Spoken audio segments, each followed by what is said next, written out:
Venezuela Event, Implications for China Exposure. I want to briefly address recent developments in Venezuela and their implications for China-related exposure across sovereign credit, energy markets, and geopolitical risk.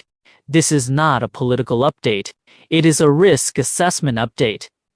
First, on sovereign credit, since 2007, China has extended approximately $60 to $100 billion in loans and oil-backed financing to Venezuela.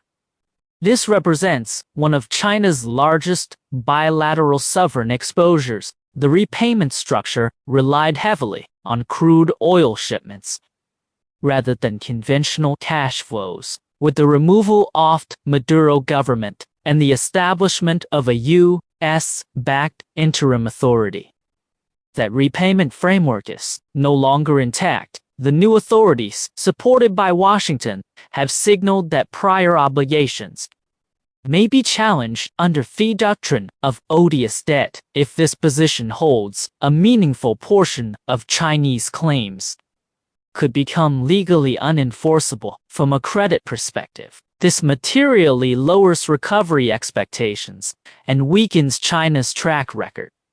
As a sovereign overseas lender, this is relevant not only for Venezuela's specific exposure, but for future bilateral lending risk premia. Second, on energy markets, Venezuela has historically supplied China with discounted heavy crude due to sanctions-related constraints. These discounted barrels reduced China's effective import costs and supported margins for independent refiners.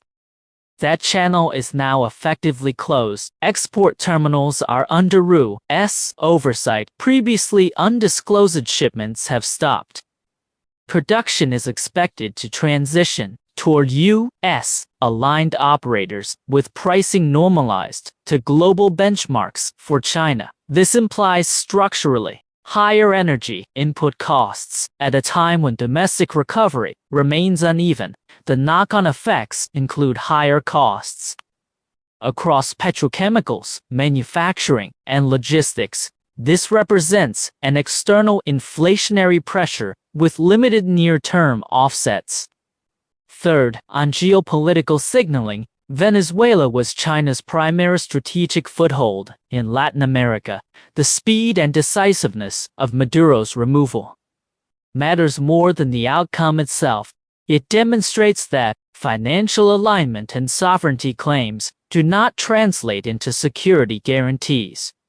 Under conditions of overwhelming military asymmetry, this event is being closely observed by other partner and swing states in Latin America.